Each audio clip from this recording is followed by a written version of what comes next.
Hi, this is David Smug from KTBB Radio and AM 1490 KYZS and ESPN. And you're watching Robert E. Lee Red Raider Football, brought to you by Tyler Independent School District and Suddenly.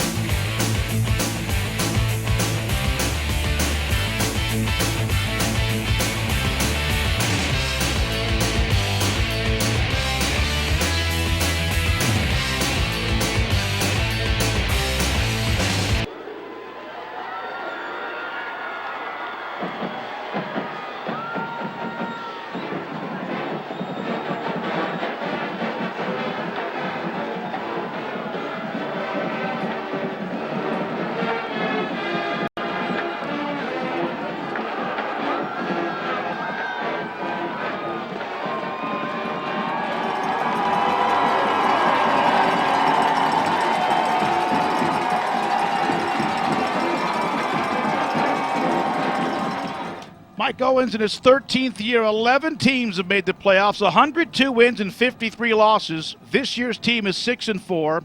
His career, 192 victories, 110 losses.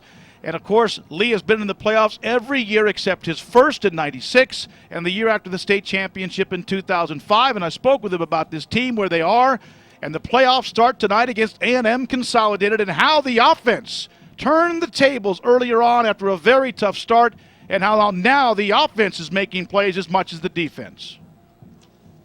Ever notice when Texans get the hankering for something hot, fresh, and delicious, they end up at DQ? It's because only DQ has the best tasting burgers, baskets, sandwiches, and salads in the state. From 100% pure American beef and all-white chicken to fresh veggies and all your favorite toppings. No matter what you order at DQ, you know it's gonna be great. DQ just tastes better. That's what I like about Texas. Back at Waco ISD Complex, where A&M Consolidated has won the toss and they want the ball first. And let's set up the A&M offense. Tackle to tackle, left to right, Elliot Gailey, Patrick Bettiall, Sean Dunham, this junior center, Sam Garcia, right guard, and Alex Valise, a 5'8", 280-pound right tackle. Taylor Dudley's a great-looking tight end at 6'5", 200 pounds. 15 catches and a touchdown this year. The receivers, Jordan Ufer, a 6'2", 180 senior, and Javon Searcy, 6'2", 215, who also does a lot of that, almost like what they do with Darrell Tate with Lee, takes the ball on the wide receiver in motion play. Chris Nuttall, Adam Anderson, and Clinton Banks, all the running backs. Nuttall and Banks were up from the JV after an 0-2 start, and they have combined for almost 1,500 yards since that time. Patrick O'Quinn, the quarterback, 1,246 yards and 8 passing touchdowns. A&M averages 359 yards per game. Lee's defense allows 156 a game. Judson Hinesley with a very nice and deep kick that is dropped at about the 5, at the 15, and room down the sideline, 20. Good job in coverage right there at around the 30-yard line. And Randy, it looked like he could have gone off to the right sideline, but for Lee, fortunately, Bailey Florence was there to stop him at the 30, and yet another kick that's dropped and always seems to be a nice return. Yeah, and I think on that one, a little bit of the breeze caught up with the returner, and he dropped the ball, and like you said, he picked it up, and all the coverage had come down to either flank, and he cut back inside, and Florence was there to wrap him up around his ankles at the 30-yard line. Nuttall will come in as the lone setback. O'Quinn, the quarterback. They also have Searcy, the senior. He's a good-looking athlete at 6'2", 215, and they'll split backs at the 30-yard line. Man in motion to the near side right hash mark. They run the counter misdirection. Tough yard for about 2 or 3 for Chris Nuttall, the sophomore. Austin Wilson for Lee. Here's the defense. Up front, 3-man front. The ends are Reggie Taylor, Simon Blaylock, and Patrick Howard. They kind of rotate among the 3 places on the defense. Up front in the middle, Matt Monagold and Austin Wilson, the linebackers. Monagold leads the team with 85 tackles. On the edges at linebacker-type safety positions, Blake Roberts and Jordan Aubrey. The cornerbacks, Josh Aubrey and Trey Smith. Junior Kane and Chris Dinkins are the safeties, 2nd down and 8 after a pickup of 2 yards from Chris Nuttall. Shotgun O'Quinn goes sideline to the right. Pass is overthrown, intended for the big tight end, Taylor Dudley. He was open for a moment, And the pass is incomplete, 3rd down and 8. Trey Smith in coverage for Robert E. Lee. And O'Quinn, who's the A&M quarterback, just stepped back and he shot a rifle shot to the outside, well over the extended arms of even a tall tight end that Taylor Dudley is at 6'5", so he's a little bit jacked up on the offensive side for A&M Consolidated. 49 seconds into this game, opening quarter. Wind is against A&M on their opening possession. One setback is behind O'Quinn. They'll run a receiver in motion. He'll come to the near side. This is Nuttall, and he's got a first down at the 40. Nice run. Heck of a block downfield by the wide receiver, Jordan Ufer. And that is what they do. They run the counter, the misdirection. It's almost a mirror image of Robert E. Lee and a gain of 8 yards and a first down. Give him 9 after the 41. Yeah, he just cut back inside and fall right behind that nice seal block and found a little daylight. And, of course, on the near side of the field, it took Jordan Aubrey and company to bring him down. Nice blocking downfield by Jordan Ufer, who's a 6'2", 180-pound senior. A&M will take Searcy and line him up on the wing to the far side. Nuttall to the near side. He'll go in motion that way, and they give it to him again around right end. Tries to bounce it outside and does. 40. Nice tackle in the open field by Chris Dinkins. He got 6 yards, but it looked like he was going to get more, and Chris Dinkins, 6 foot, 191-pound junior safety, makes the stop at a gain of 5. When you mean mirror image, there's no doubt about that. They run from that same slot formation and go across the field and send him in motion and hand him the ball so he has a nice head start, just like Lee runs a lot of the time. They usually go double wing. Nuttall has 877 yards and 9 touchdowns. They'll split behind O'Quinn here on 2nd down and a long 5. They'll run the play up the middle. Nuttall first down right at Robert E. Lee to the 43-yard line. And, guys, this sends a message. Chris Dinkins was there. Nobody has run the football very well against Robert E. Lee. A&M against the wind. He picked up 8. They're going right at the Red Raiders' front 3. Yeah, they are, and they found a hole. They're getting good blocking up front. Credit Sam Garcia and Alex Veliz to the right side for opening that hole. Big drive against the wind. A&M at the Lee 43-yard line. Tight end near side. O'Quinn the quarterback. Nuttall in motion, comes near side. He's hitting the backfield, tries to get away, will lose a couple of yards. Back at the 45-yard line. Junior Kane was there. Aubrey was there. Blake Roberts and Monagold were there. And so was Patrick Howard, and that time Nuttall loses a couple of yards. He's carried the ball, Randy, 5 times. He's the only one that's touched the ball offensively and has 24 yards on 5 carries. He comes in with 107 carries on the season, so he's averaged about 22 or 23 a game, and you consider he's only been playing the last 8 games. This time it's Childs, Clinton Childs, number 8, the direct right behind him in the one-back formation. Nuttall in motion. This time Childs up the middle, and nice job by Simon Blaylock to wrestle him down after a gain of 4 yards. Inside the Lee 45 to the 41-yard line. They do try to hit you pop real quickly, and that's what they did on that 110-yard run. Childs that time picked up 4, and it's 3rd down and 8 right now for A&M Consolidated. First quarter, no score, opening possession in Waco. And the Lee defense now needs to get a stop to keep them at 4-down territory. If they pick up 6 or 7 yards here, you better believe that A&M will probably go for it on a 4th down. 9 minutes, first quarter, opening possession. Started at their 30, now at the Lee 41-yard line. O'Quinn under center, double wing formation.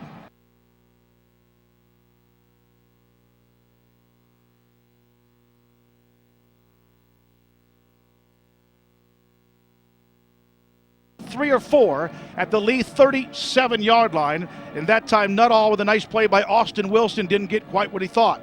No, he didn't, David. This is a huge play to start off the game. Lee is now 1 for 2 against him on 3rd down conversions on this initial drive, and now they have to stand up and make a stop here on 4th down. Well, field position here. You're against the wind. You're offensively for A&M trying to set a tone against a very good defense that has really played well from start to finish this year. Childs right behind O'Quinn from the Lee 37-yard line. Nuttall in motion. They give it to Childs. He's hitting the backfield. Simon Blaylock blows up the play. Check it. It's Reggie Taylor, James. Yeah, terrific play by Reggie Taylor, David. You're right. Sorry about that. Taylor breaks through the line of scrimmage there, and immediately after the back takes the football, he's there to drop him. What a huge play after Consolidated wins the coin toss and elects to receive. The Lee defense gets them off the field. Great play there. And also what happens with that is you get great field position from your 39-yard line. No score, Lee's opening possession. From the 39, Holston in motion. They hand it off to Darrell Tate, tries to bounce it outside. That's Wiley, actually, who leans for a couple of yards outside the 40. Both teams run almost a mirror image. and they both have talented playmakers. The quarterbacks don't have great stats, but they're asked to just maintain the game, which Luke Wagner's done very well in the last 5 weeks since that loss to Abilene in their 5 district games, and also the game against Flower Mound Marcus the week after that. 2nd down and 8 as Wiley picked up 2 from the wingback formation. Darrell Tate will check out here, and Day Brown's the lone setback. They'll stack it on the left-hand side with Franklin and Wiley. Wiley goes in motion. They run the stretch to Day Brown, breaks a tackle at the 40, leans out near midfield and has close to a first down. Day Brown looks like he has a first down and a gain of just over 8 yards. Andrew Fletcher, the cornerback, makes the stop. Lee up front with Hogan, Martin, Holston, Yost, and Lacey. Franklin and Harden, the tight ends, and H-back. Day Brown with 921 yards and 11 scores. Chase Wiley, 8 touchdowns, and has now gone over 700 yards in total offense from the fullback and the wingback formation. Day really has run very strong since he had that shoulder injury against Mesquite. Really played well against John Tyler and then against North Mesquite. 4 touchdowns last week from midfield after the first down. Counter trade, Day Brown tries to get around the corner and is dragged down from the shoulder patch for a loss of a couple of yards. Adam Ray, the senior middle linebacker for the Tigers, and a loss of a yard. Day Brown that time could not get the corner. Very active defense. A&M allows just under 330 yards per game, 24 points a game. And Lee's offense at about that same number, 314 yards a game and 28.2 points per game. 4 receivers set. K.J. Jones and Mosley are in the game as wide receivers. Darrell Tate in the shotgun. Wildcat formation, off left tackle, and a great job, and the ball comes loose, and A&M says they have it. And they do. Turnover for the Tigers. Fumble recovered by Stafford Brantley, and Darrell Tate has run that play so effectively. And Randy, the one thing you cannot do in the playoff game is turn the ball over early on. You can't have that happen. And, fortunately for A&M Consolidated, it happens right near midfield, so Lee's defense is going to be asked to come right back out just after 4 plays and get right back on the field after Consolidated had it 9 plays to start the ball game. So, again, good field position for the Tigers after the fumble recovery. And here comes A&M Consolidated from their 48. Darrell Tate has not made a mistake since that fumble on the kickoff return, remember, against Mesquite back in the opening game of District 11 5A. Double wing set. O'Quinn hands it off to Nuttall, tries to turn the corner, has a little bit of room, and gets knocked down at the 49-yard line of Robert E. Lee in a gain of about 3. Josh Aubrey comes up along with Matt Monagold in a gain of 3. Tough going right now for both these offenses early on in the first quarter, no score. 2 pretty strong defenses. Lee's a little bit better, a couple notches better than Consolidated, but they're able to force the fumble of Darrell Tate running that Wildcat formation. He just lost the ball after getting a yard or 2.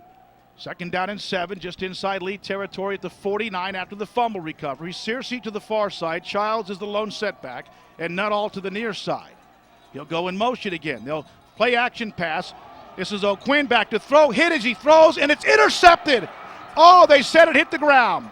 Reggie Taylor hit O'Quinn as the ball was being thrown, and it looked like Junior Kane almost picked it up, but it hits the ground incomplete. It's 3rd down and 7 for the Tigers at the 49 of Robert E. Lee. Well, big play for Lee's defense, just mounting the pressure and going back for the pass the first time. Tonight, Consolidated can't get it off because the pressure's too strong against O'Quinn. Jamie led on the sidelines, Randy Johnson and Craig Smoke in the booth, producer Justin Brinker. Engineer is Mike LaRue, 3rd down and 7. And O'Quinn split backs from the Lee 49-yard line. 4-man front in motion is Garrett Smith. Far side, they run it off right tackle to Searcy. He spins away for maybe a yard. Great job defensively by the Lee defense inside. Lots of players around, including Simon Blaylock and Junior Kane and Josh Aubrey, Monagold, Roberts, Jordan Aubrey. Gain of a couple of yards will bring up, and after the fumble, A&M does not move it much at all. And Darrell Tate back in the game after the fumble last time he touched it inside his 10. A&M's punter is Matt Stoll, averaging 32.9 yards per punt. He's going to try to get redemption here, see if he can field it with a breeze into the punter's face, David. Snap to Stoll, no pressure. Gets it off in a nice punt. Little end-over-end punt that Tate grabs at the 17-yard line and called fair catch at the 17. That's where Lee will take over their 2nd possession.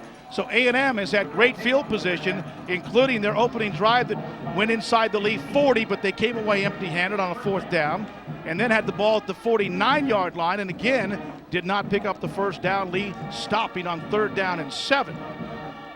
4:48 to go opening quarter. Fast-moving quarter. No score between the Red Raiders and Robert E. Lee. Darrell Tate back in at that T-gun formation. And a 4-receiver set with Day Brown in the slot, Chase Wiley slot, near side right hash as they move with the wind behind their back. Tate takes the snap. Last time he fumbled. Gets the seam at the 15-20. Secondary, first down, 30. Out to the 32-yard line. Gain of 15 yards and a first down. Carson Kieschnick makes the stop. Nice job by Joey Turner with the block downfield. And a gain of 15 yards. They're going right back to the guy that just fumbled to give him some confidence, and a gain of 15 for Darrell Tate. Tate is averaging almost 9 yards a carry, including the 5 touchdown runs. Under center now, Luke Wagner, straight I formation from the 32, 1st and 10. And they'll give it to Day, who has to skip away from problems. Now gets around the corner and will pick up a couple of yards and stop at the 35-yard line. A gain of about 3. Day had to get away from a defender that time who was disrupting the play in the backfield. Boy, after last week, everything was like running against, with all due respect to North Mesquite, it was almost like you were running against air because they were massive holes. Day got forged, 2nd down and 6. Well, he had 37. He had to skip away from Taylor Kieschnick, who came in pretty much unblocked, but he was able to get around him, and he wrestled him down after that nice short pickup. 2nd down and 6. Everything these two teams do offensively is centered around play action and misdirection. Offset I, rip formation. Wiley the up back. Holston to Wagner. He wants to throw. Luke looks for a receiver, goes back against the field, and overthrows Darrell Tate. Pretty good coverage that time against the grain.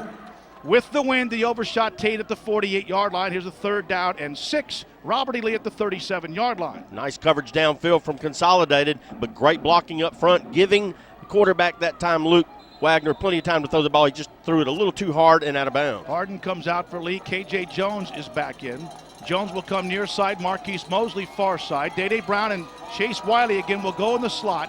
And Darrell Tate will be in the T-gun formation with Franklin the H-back. Remember, he has not thrown this year. He will run to the near side, not much room, and will get knocked down at the 38-yard line. There just wasn't much there. And to the near side, and A&M's defense sends a message as well. Darrell Tate gets a couple of yards in the lead. Red Raiders will punt. Coming into punt, Brady Jones averaging this year 34.4 yards per punt. They're just coming out taking each other's best shot, and the defenses are filling them out. Offenses really haven't been able to get it underway because of nice front 7 defensive atonement from both teams. Both teams, the defensive lines and linebackers are creating disruption. Jones has had 1 punt block this year, 34.4 yard per average. Snap comes from Whitfield, pretty high, but a nice job. And a beautiful punt by Jones that will send A&M back to the 20. It hits the turf and now tries to reverse its field and will be knocked down inside the 25 to the 30, not about the 27-yard line. Nice punt by Jones with the wind behind him, and a 7-yard return by Fletcher. And the A&M Consolidated Tigers will start this drive at their 27-yard line. Each team has had it twice and done not much with it. Jones 42 yards. Yeah, and really nice coverage downfield too, as Fletcher has had a great season this year for A&M, but Lee is right down there to park them back deep in their own side of the field. This is going to be tough going. 2 good defensive teams. A&M's offensive numbers about the same as Lee's. Lee's defensive numbers about 150 yards better, and they're going to try to pound the ball. Double tight set from the 27. They run the quick hitter off a left guard for about 3. He got a nice mark out to the 32-yard line. It looked like he barely got to the 30. And a gain of 5 yards on first down for Searcy, gain of 5. He runs behind the left side of his line. Pretty big boys on that side. Elliott Gailey at 240 and Patrick Bettiall at 210 pushing forward for A&M Consolidated. Nuttall and Searcy are split backs on 2nd down and 5 from the 32-yard line for the Tigers. They run the same play, and this time again, he breaks the tackle and gets a couple more. Reggie Taylor at the line of scrimmage looked like he stopped him for no yardage, but a nice tough run by Nuttall to pick up 3. Out to the 35-yard line, 3rd down and 2. They do hit that quick play, Randy, and if you're not careful, he gets a seam, he's gone. He's got the speed and quickness, and all he needs is a little bit of daylight with his speed. That was that 3-yard pickup, David. And Lee now with another 3rd down to try to get a stop and get better field position back if they can make a stop here. 3rd down and 2, A&M from their 35-yard line. They'll split the backs behind O'Quinn. Again, the double tight set. They'll give it to Searcy, and he's, I think, just short. Looks like he's just short of the first down. Jamie has a better look right there at the sideline. Jamie? Yeah, it looked like he's going to be about half a yard short, David. Not even worthy of a measurement, I believe. Nope, they will measure. They're going to bring the sticks out. Jamie, was that Searcy or Nutter? I believe that was Searcy. Searcy, 6'2", 215-pounder. And he normally lines up on the wing, and he's been behind the back a couple of times. And here come the sticks to measure. At a possible first down, he's about a football length short. It's fourth down. And A&M's head coach, Jim Slaughter, used to be at Lufkin. His career record at A&M in his 8th year, 56-34. This is a proud team. They love to play physical, and they're bringing in Clinton Banks, the 5'11", 212-pound sophomore, to go for it from their 37-yard line. O'Quinn comes from the sideline. Minute 25 to go in the opening quarter. No score. A&M's third possession. Fourth and about the length of the football at just outside their 36-yard line. Fans on their feet on both sides here at Waco ISD on News Talk 600 KTBB. Fourth down. This is when you try to get a seam if you're the running back or if you're the defensive lineman. O'Quinn under center with Searcy in motion. Lee jumps off sides as an automatic first down. Oh, Robert E. Lee just jumped, and normally a defense that's so disciplined that time they move, that should be an automatic first down. Yeah, I wrote that down. That's exactly what they wanted to do. Right before it happened, and you knew that Consolidated was going to have a long stuttered count, and they did, and they got their job accomplished on the fourth down play with Lee jumping off sides. So Robert E. Lee tonight, they have played so almost flawlessly in the wins against Horn, John Tyler, and last week destroying North Mesquite. They have the fumble early, and that time an extension of a drive on a defensive offside call.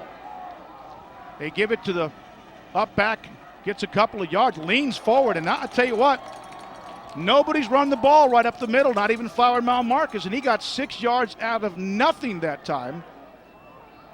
And that was Clinton Banks that time.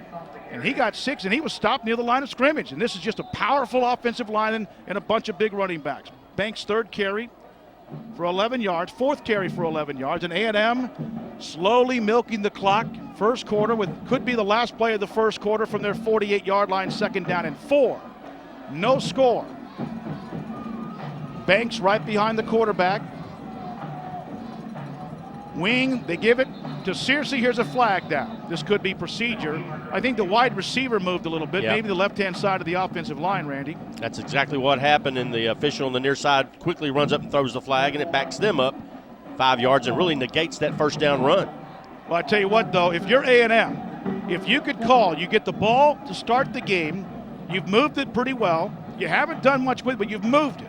But you're going against the wind this entire time, and you're about to run your last play perhaps of this quarter with 16 seconds clock running, and they may not have to run a play. In fact, Jim Slaughter, the head coach, says no reason to.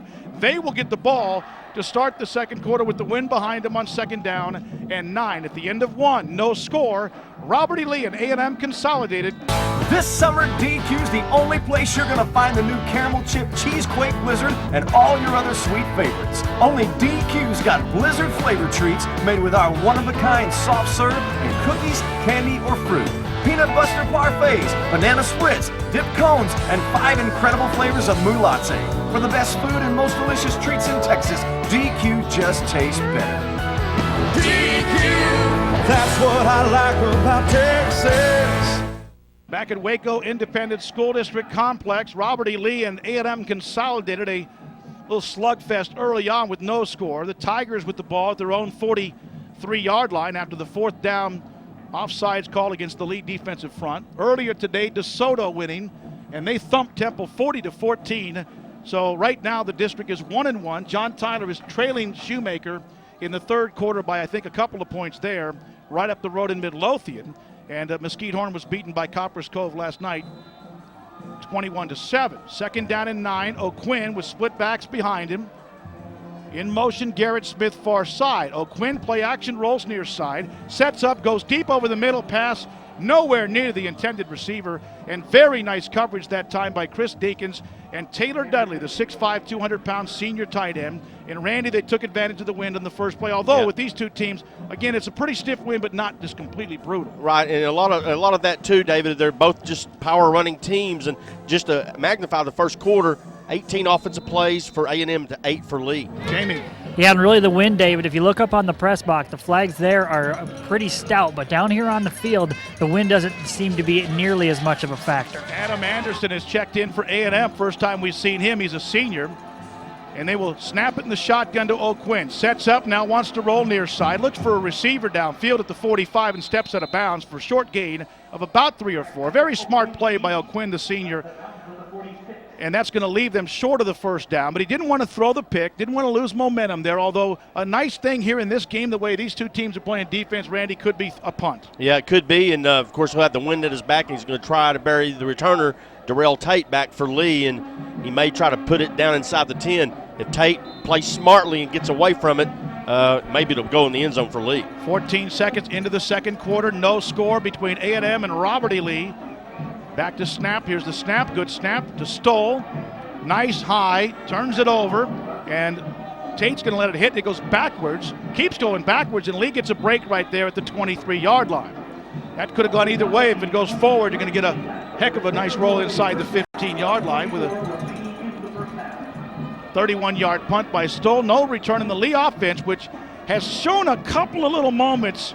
But, Randy, they have not been sharp, and you got to give A&M Consolidated credit for that. Well, this will be the third possession of the ball game for Lee. Of course, they had the fumble on their first after they made the stop on Consolidated. But they got to get something going and move the ball and move the chains and control the clock in this quarter. Darrell Tate will line up in the T-gun formation. 4 receivers set. Harden is the H-back to the near side. Franklin's the tight end. Nope, he's not in. Day-Day Brown in motion. They give the Day-Day around right end. Looks for a seam. Has it 25. Out near the 30-yard line. Nice pickup of about 6 or 7 yards on first down. Second down and short. Nice chunk on first down for Robert E. Lee and 11:30 to go. Second quarter, no score. John Tyler has just taken the lead on Shoemaker, 22-18. That game is early on in the fourth quarter. JT trailed 18-9 at halftime. They've, of course, come back quite a bit this year. Offensive line got mixed up. Hunter Hogan and Thomas Lacey were on the wrong sides of the offensive line on second down and 4. They run the counter. This is Wiley, and he didn't get much. That's a play they can break for big yardage. He got a couple outside the 30 to the 32. Less than that, maybe 31, and here's third down and 2 for Robert E. Lee. So far, tough going.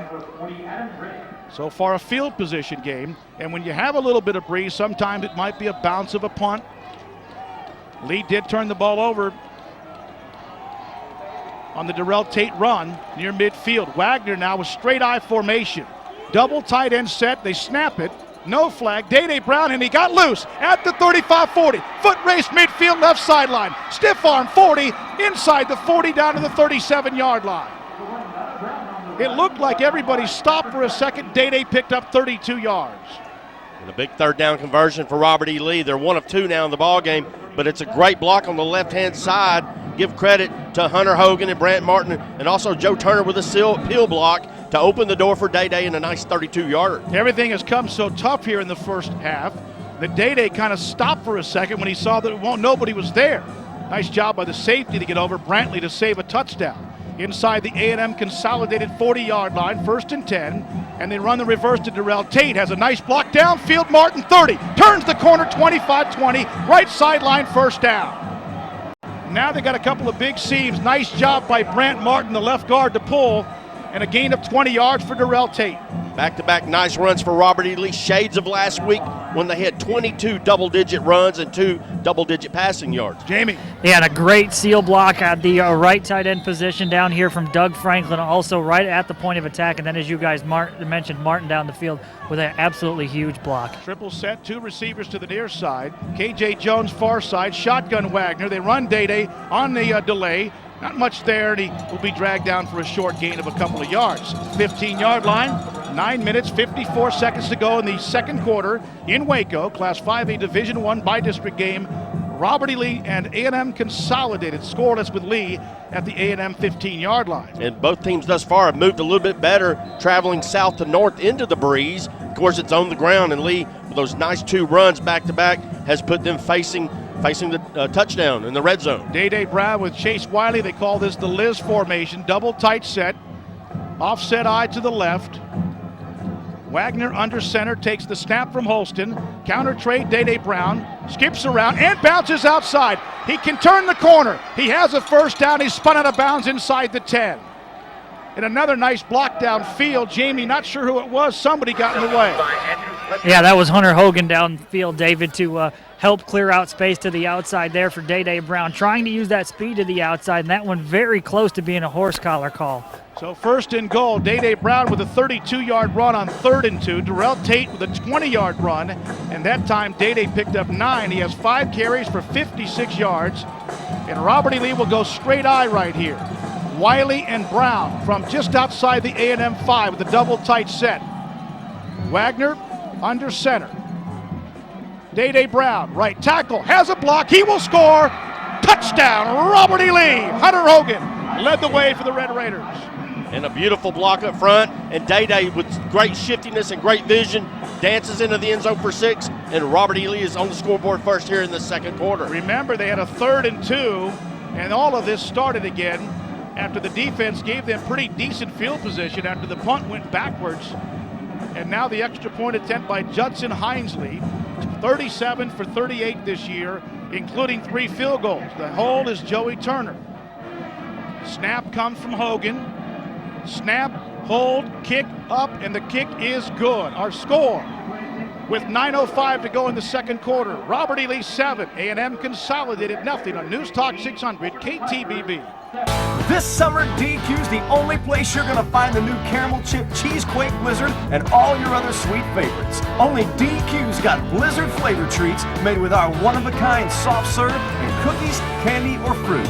Peanut butter parfaits, banana splits, dip cones, and 5 incredible flavors of mou latte. For the best food and most delicious treats in Texas, DQ just tastes better. DQ, that's what I like about Texas. Back in Waco, where Robert E. Lee has gotten on the board first on a very impressive drive, Randy. Yes, David, indeed it was. All on the ground. 7 plays, 73 yards, and 239. Day Brown does the honors from 6 yards out. Hinesley with a very nice deep kick. Caught it about the 10, at the 15, and good coverage down outside the 20-yard line. Bailey Florence, who plays safety, is down there to make the initial hit for the Lee kickoff coverage team. And A&M will start this drive from their 23-yard line, trailing for the first time in this game 7-0. Day Brown on that drive, 32, 2, 9, and 6. And the touchdown from 6 yards out, extra point Hinesley. 8:57 left in the second quarter, 7-0. Robert E. Lee with the lead.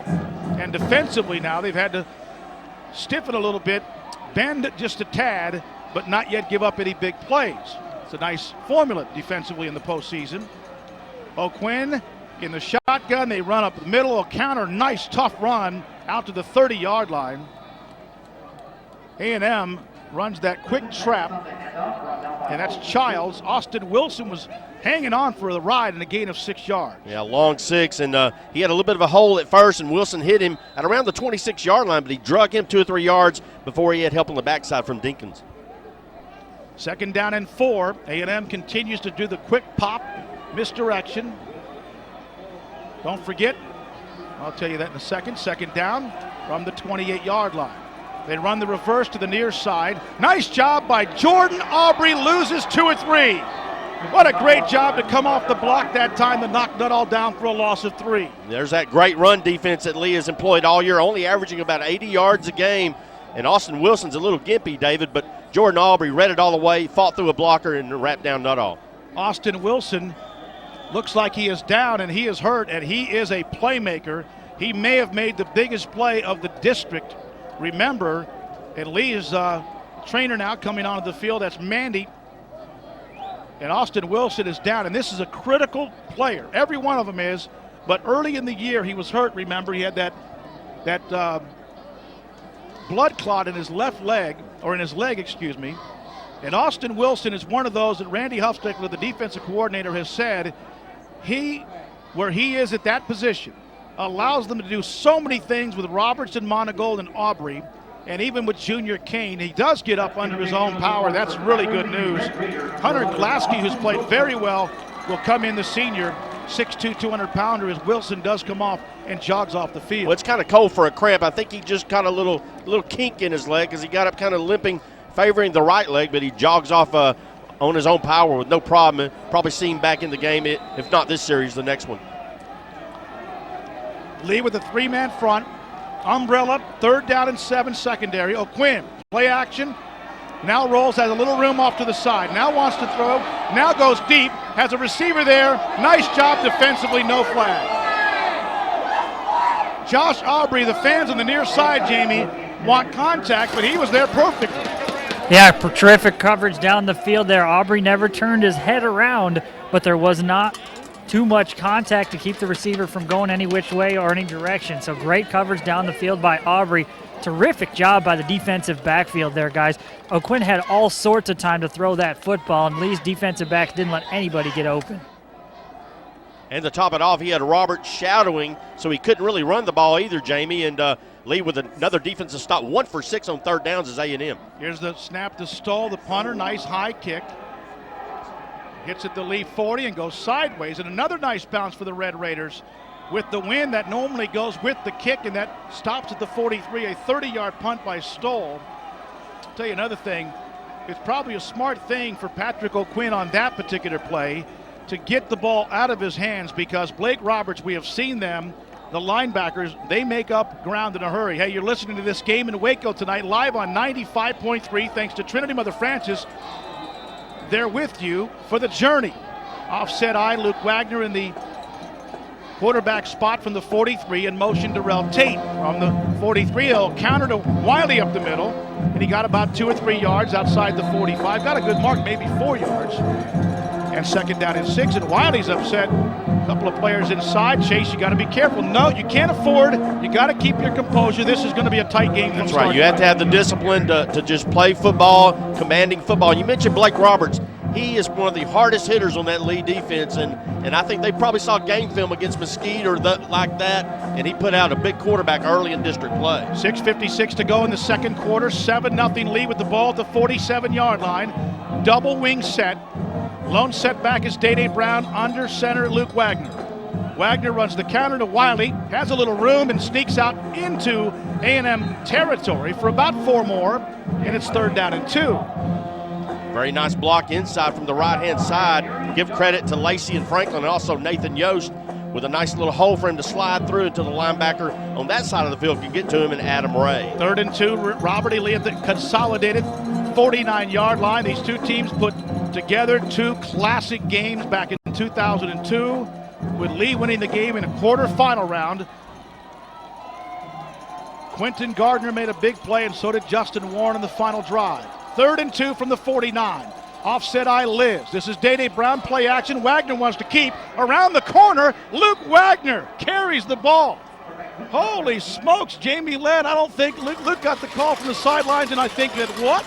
Well, not something we've seen a lot from Luke Wagner this year, but when you're in the playoffs, you got to pull out all the stops. Nice play call there by the Red Raiders offensive staff as they fake to the inside there, and the bootleg to the outside, and Wagner didn't get a lot, but he got enough to move the chains. A very safe, smart run by Wagner. He got out of bounds as well after he picked up 3 yards. Marquis Magruder's just checked in for A&M at defensive tackle. 290-pounder, tight end to the near side. Rip formation. They run Day Brown up the middle. He got not much. Broke a tackle, though, and slides inside the 45 for a gain of 3. 2nd down and 7, 6:05 to go. 2nd quarter, Lee 2nd down and 7 at A&M's 43, leading tonight 7-0. And that bootleg, that's the play that Matt Flynn made famous back Absolutely. in 03, and that opened up the offense that season, if you'll recall. And tonight, just a great play call. They're expecting Brown to run the ball. He makes a great fake and gets outside for the 1st down gain. And eventually, you can use that if it's successful for That's play right. action, because the guys on the perimeter and edges have to know he will run the ball. Not very long. Not much often either. T-gun to Darrell Tate. Double set next to him. Darrell will keep it. On the ground. Day fumbles it again, and A&M has picked it up. They recover at the 45. Recovered by Kip Daly. That was a sloppy handoff or a sloppy grab. Whatever happened, and that's the 2nd fumble now involving Tate in the T-gun formation. Day never had it And then Randy, instead of just falling on the ball, he tried to pick it up and fumble it again. And that's the second turnover here in the postseason. You cannot be sloppy. No, you cannot do that, or it comes back to bite you, even with a stout defense that Lee has. But that's two of them, as you mentioned. And Day-Day just should have just fallen right on top of the ball, and it goes right through his frigid fingers on this play. Lee has really made up ground on the plus and minus at one point, minus 12. They're now minus 5, but they've lost it. Here comes a big play up the middle for about 6 or 8, 9 yards to Childs to the Lee 45. Dinkins was there. And, man, you could just feel the momentum shift. That was actually Nuttall who picked up 9, and they are going to hit the quick hitters. And Lee's defense that time a little bit wobbly, and Nuttall will limp off the field here on 2nd down and a yard. So Lee had the ball in A&M territory, and Day-Day Brown fumbles. And here come the Tigers, who've picked up a second turnover in this game tonight. From the Lee 45, 4:52 to go, second quarter. Split backs. They run the quick hitter again. Nothing there. Nothing there, and a flag is down, and this is going to cost Robert E. Lee 15 yards. What was a great play defensively, I think Simon Blaylock reached out, a loss of 3 on a counter, and this is going to cost Robert E. Lee 15 yards in the face mask, and the penalty is going to give the Tigers an easy first down. No one feels worse than Simon. All he did was reach out and unfortunately tug the face mask. And here's the worst part, Randy. They also get it from where the line of scrimmage was. So instead of a loss of 3, it's a 15-yard penalty. That's an 18-yard pickup. And all this thing coming together, just aiding a pretty decent little running team in Consolidated. Lee does not need to help them out at all with the turnovers, 2 now tonight, and that big penalty. At the 30-yard line, boy, the momentum. You could feel the switch here at the stadium with that fumble recovery. Double tight set in motion. Garrett Smith from the 30. Comes to the near side. They hand it off to the deep back, and not much there that time. A gain of about a yard down to the 28 or 9. That's Searcy for a gain of 2 to the 28. Simon Blaylock and Austin Wilson were there for Robert E. Lee. 4:12 to go. Very quick moving first half. By the way, JT now is cruising up 29-18 with 4 minutes left in their game at Midlothian. Gain of 2. A&M Consolidated trying to take advantage of the turnover. From the 28, O'Quinn to Searcy. Again, not much there. Tough going for a gain of a yard to the 27. Ball came loose, but they say momentum was dead. But Junior Kane is jacked up here tonight. He's furious, but thought that the ball came loose. It's 3rd down and 7. 3:35, clock continues to run. They've suddenly sealed up the middle of that defense after that first down run, gouged them for 9. The last 2 plays have gone for a grand total of 3 yards. Watch the flanks and watch play action pass here upcoming, possibly for A&M Consolidated on 3rd down. The senior Patrick O'Quinn, 67 for 156 passing, 7 interceptions, 8 touchdowns, 1,246 yards. Under center, split backs with Childs and Searcy. He'll take the snap, run play action to the near side. He's got a tight end open over the middle. Pass is almost, it is intercepted and dropped by Aubrey. Josh Aubrey almost picked off the pass intended for Kyle Dole, and Jamie Josh made a nice run on that. Yeah, made a great play to jump across there and knock that one away with his free hand. But the bad side of that is, David, he may have taken it away from an easier interception from his brother Jordan. It looked like he had better position and may have been lined up in front of the ball to make an easy catch. All right, here comes the field goal attempt by Matt Stoll. He's longer the years, 37. We saw him hit one from 52 in pregame. This is from 45 yards right hash. 7-0 Lee. Snap, hold, kick is up. It is long enough, and the kick is good. That's a big, big drive. Even though they didn't score a touchdown, that's 3 free points on the second turnover by the Lee offense tonight. 2:55 to go, 7-3. Lee's up 4. Back in 1 minute on News Talk 600 KTBB. Ever notice when Texans get the hankering for something hot, fresh, and delicious, they end up at DQ? It's because only DQ has the best tasting burgers, baskets, sandwiches, and salads in the state. From 100% pure American beef and all-white chicken to fresh veggies and all your favorite toppings. No matter what you order at DQ, you know it's gonna be great. DQ just tastes better. DQ, that's what I like about Texas. A&M Consolidated takes advantage of the second lead fumble to cut the Red Raiders lead to 7-3, 2:55 to go second quarter. That was a 6-play, 27-yard drive for Consolidated in 3:01, and Matt Stahl with a 45-yard field goal. Very long, deep kick that will send Lee back into the end zone and dropped by Wiley. He's going to come out with it, hesitates, and is in deep trouble. Oh, he made a mistake. Big mistake. He's out near the 10.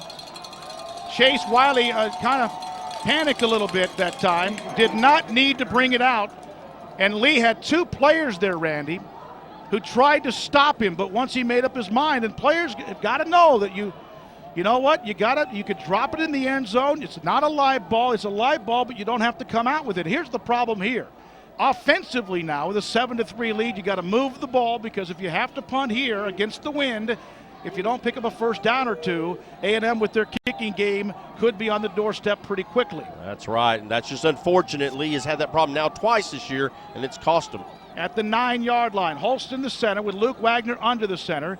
They hand off. This is Wiley, who breaks loose for about 6 yards. Nice tough run by Chase after the kick return. Gain of 7, second down and 3. Is clock at 2:35, 7-3 Robert E. Lee. And they need that, and they can move down the field in 2.5 minutes. They did that a moment ago on the 73-yard drive. It's going to take a couple of big runs or a big long pass play to do that, though, David. Halftime will be coming up, brought to you by Pelche. Just say Pelche.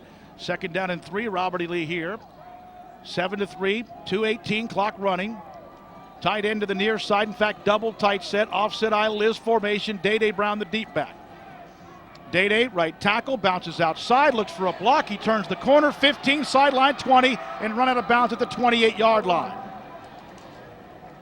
And that's a first down, stops the clock, and a gain of 12 yards for Day, who has 79 yards on 9 carries in this first half. He's got enough speed to get past the linebacker, and he beat him on the outside. He's finally rammed out of bounds by Carson Keechnick, the little brother of Taylor, the safety, number 32.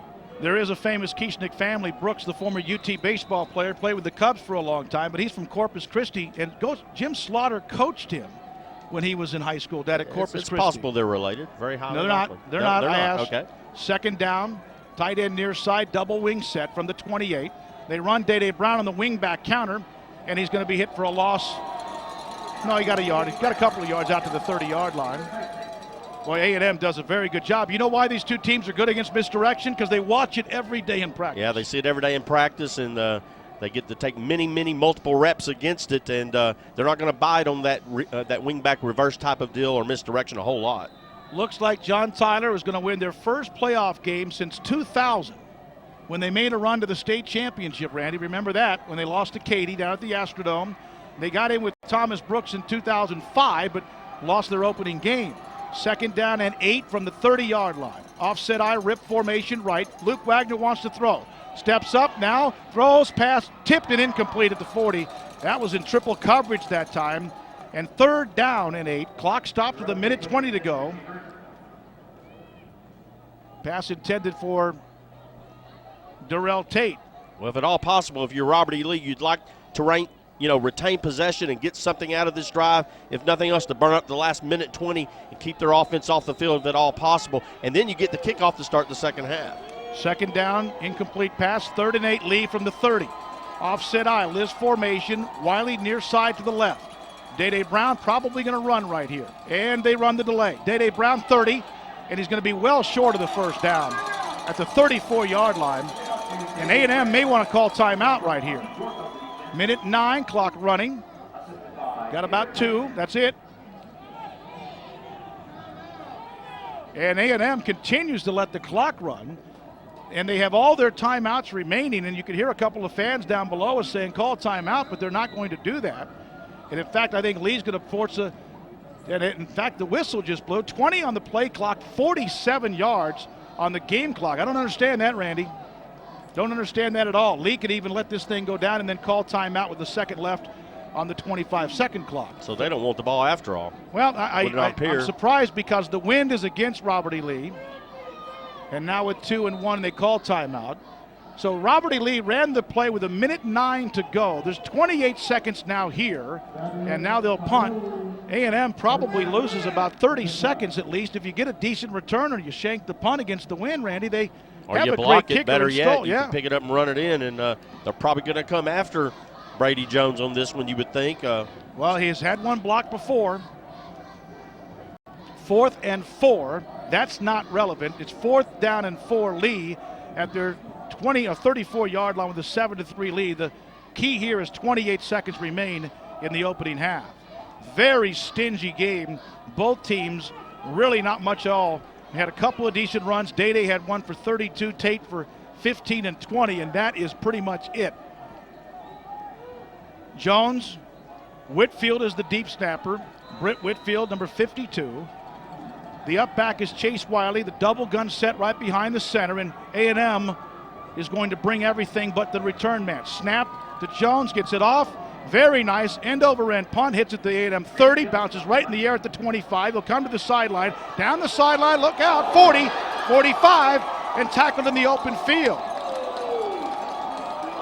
Ubong David tackles Andrew Fletcher. Otherwise, with 12 seconds to go, they would have had maybe a chance to kick a field goal because there still were some people there, but that's a big-time open field tackle by Ubong David. 42-yard punt, but a 20-yard return by Fletcher. Yeah, nice return. He was able to get by a couple of players, including Hunter Glasky, who was hit hard from the right-hand side.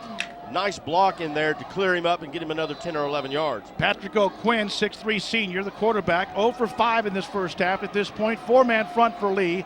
12 seconds to go. New quarterback pass, intercepted Deakins. 40, now wants to cut it across the other way. At the 50, breaks a tackle, hit from behind. Chris Deakins picks it off, and that ends the first half. That ends the first half. Chris Deakins. Well, there should be 2 seconds left when he hit the ground, but I think they're going to run it on out anyway. Chris Deakins with a very nice play. That's his second interception of the year. He had one against Flower Malmarcus and Jamie Lent with Mike Owens. Well, Coach Owens, a couple turnovers in the first half, a big 15-yard penalty on defense, and then a poor decision on special teams. Do you feel like you guys are kind of beating yourselves a little bit here? Oh, yeah. I mean, they haven't done anything to hurt us. We've hurt ourselves more than anything else, and we can't continue that in the second half. We're really sluggish acting on offense. I don't know what's going on there. Well, take away that. Do you feel like your offense, are you confident the way they've been able to move the ball if you take away those turnovers? Yeah, I think we can move the ball. There's all kind of alleys in there, but we've got to start running. I mean, we're just tippy-toeing around and doing nothing. And we're going to get that corrected here in a minute. Well, you knew that they had a great ground game. You guys have been able to slow them down. Do you feel like they'll be able to continue that in the second half? Well, we're going to have to if we're going to win the game. It doesn't look like it's going to be any points scored other than this right here. All right, thanks, Coach. Okay.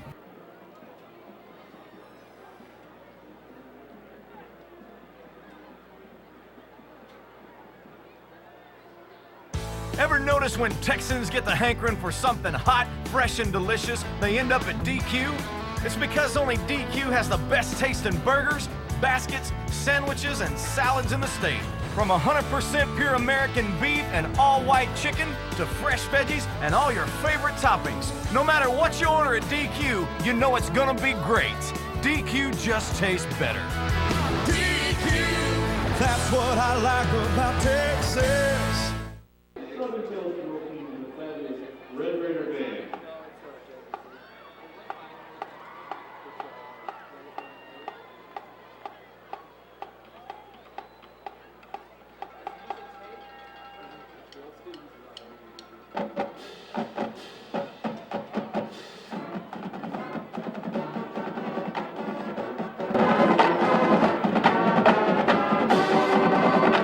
The offensive guard,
High School, the Tyler Independent School District proudly presents the Pride of Robert E. Lee, the Red Raider Marching Band. The Robert E. Lee Band is under the field direction of head drum major Caleb Ketchum and assistants Paul Duke and Rachel Wilson.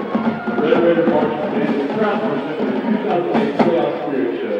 The band will be performing the Robert E. Lee classic, The Horse.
Waiting on the run. Everybody here in the social worker, Red Raiders, is not off the game tonight.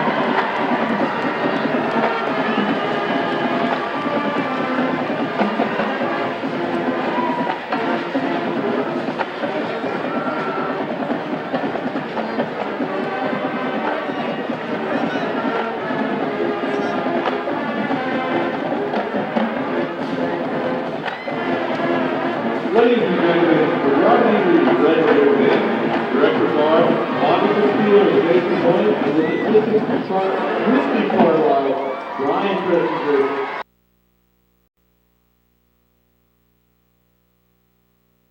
This summer, DQ's the only place you're gonna find the new caramel chip cheesequake blizzard and all your other sweet favorites. Only DQ's got blizzard flavor treats made with our one-of-a-kind soft serve and cookies, candy, or fruit. Peanut butter parfaits, banana spritz, dip cones, and 5 incredible flavors of moulatze. For the best food and most delicious treats in Texas, DQ just tastes better. DQ, that's what I like about Texas. To talk about the second half, A&M Consolidated won the opening toss and got the ball against the wind. Lee will do the same to start the second half. The third quarter varied for them, as Mike Owen said, Randy, because of how they have played. 47 against Horn, 28 against John Tyler, and 63. Now, you can't expect to put up those kind of numbers sometimes 63 and even 47 in the postseason. But they did seem to be a step off. And then the two fumbles, one was a forced fumble, the other one you just dropped it. They seem to be a little bit timid with the exception of two nice running plays. They just kind of, as Coach Owens alluded to, they kind of tippy-toed, and he was going to put an end to that. And let's see if indeed he does or did. Congratulations to DeSoto and John Tyler for winning today to represent 11-5A. JT coming back to beat Shoemaker 29-18. DeSoto beat Temple 40-14. Lee up 7-3 here against A&M Consolidated at halftime. Very long. This is going to go in the 4 or 5 yards deep in the end zone and dropped in the end zone by Tate, and he will kneel at that particular spot. So Lee offensively, a couple of decent runs. Day Brown for 32 yards. He has 83 yards in the first half rushing the ball and just 11 carries, so that's almost 8 yards a pop, but they haven't been able to get Tate loose yet. He had the 20-yarder in the touchdown drive. And Day Brown's 84 yards puts him over 1,000 yards for the year. And he's at just over 1,850 yards in his career. Lee will open up with Wagner in the shotgun with Day to his left hip, tight end right side, right in the middle. They run to the late of Day Brown. He gets outside, blocked by Hogan, and gets 4 tough yards. Got a pretty good mark out to the 25-yard line. Second down and 5. He was waiting for Banks to come across and lead the way, and he was able to scoot out on the linebacker on that side on Adam Ray, and he cut back inside, and he ran into Carson Kieschnick and Stafford Brantley, the safeties. 11:36 clock has just started. Second half has just started. Lee on a 6-yard run from Day Brown, A&M on a 45-yard field goal from Matt Stoll. From the 25 with Tate in motion, they give it to Durrell, has a seam, has to cut it up inside, and will get maybe a couple of yards to the 27. That is it. And A&M has just played very well. And that makes you wonder, Andy, about that's misdirection, but the possibility of the misdirection or a reverse here because A&M is chasing down that ball. Yeah, they had 8 or 9 defenders in the box coming in. They're going to dare Lee to throw. Obviously, he doesn't have to, as they are able to run the ball. This is a big third down upcoming. See if Lee can get some momentum going here in the second half. It's big because you have the wind in your face. A&M was able to move the ball out near midfield on their opening possession. Durrell Tate will take it in the T-gun formation with 5 wideouts. A&M has 6 players within the box. Tate takes the shotgun snap, runs it off left tackle, and leans, and I think has the first down right at the 30. Oh, he just got to the mark at the 30-yard line. Well, the ball came across over the plane of the 30, and he was twisted backwards, and he's getting a nice spot, and the officials have been giving good spots the whole game to both teams, and picks up the first down, and A&M's fans, if you can hear them on this side, they're really complaining about the officiating. Well, 10:21 to go. First down, Lee, and they continue the drive. If you're Mike Owens and the coaching staff, the perfect medicine to start this third quarter, especially since it got a little shaky at the end of the second quarter. Even with the lead, you lost some of the momentum. Tate back in the T-gun formation would be a time-consuming scoring drive. Day Brown goes in motion. Tate gives it to Day around right end, and he got a couple of yards, and there's a collision right there at the 34-yard line, and Day won the collision as he ran into what looked like Stafford Brantley. And Adam Ray, too, David. Both of them hit 4. him. Collided with him, but he picks up a nice first down gain. You'll take 4 yards every time on first down if you're Lee to milk the clock and keep the drive alive and keep the chains moving. Junior college score of interest, Blinn upset unbeaten number 1 ranked Navarro in Course of Canada win the conference title 49-28 today. Second down and 6. Robert E. Lee with Tate again in the T-gun with Wiley next to him. Day in motion, slows down, and he caught it in midair. Well, again, the timing has just not been there at this point of the season for a team that has been as sharp as a tack.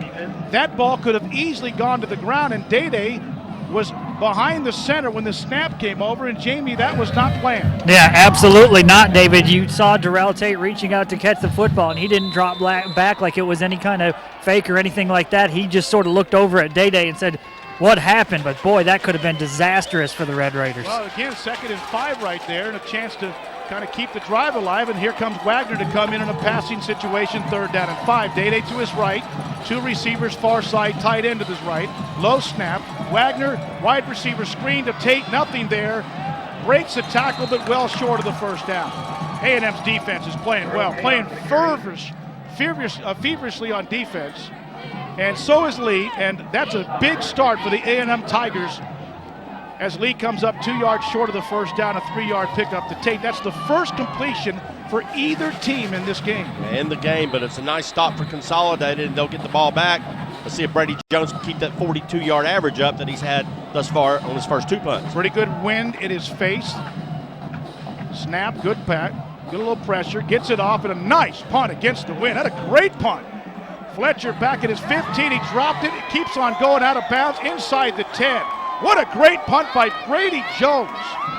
It got up in the wind, Randy, and sometimes, even if it's against you, you can get it up kind of in a wind tunnel, and that's exactly what he did back inside the 8, a 55-yard punt. Yeah, it hit about the 13, and Fletcher had all kinds of trouble fielding it, and it skipped away from him, fortunately for them, and rolled outside to the 8-yard line. Lee's defense now has a good chance to make a stop deep down in A&M's side of the field. Man, that's a great punt by Brady Jones. He has 42, 42, and 55.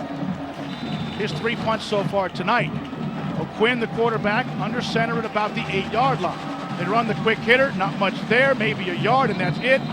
Monagold and company are there for Lee in a gain of a yard.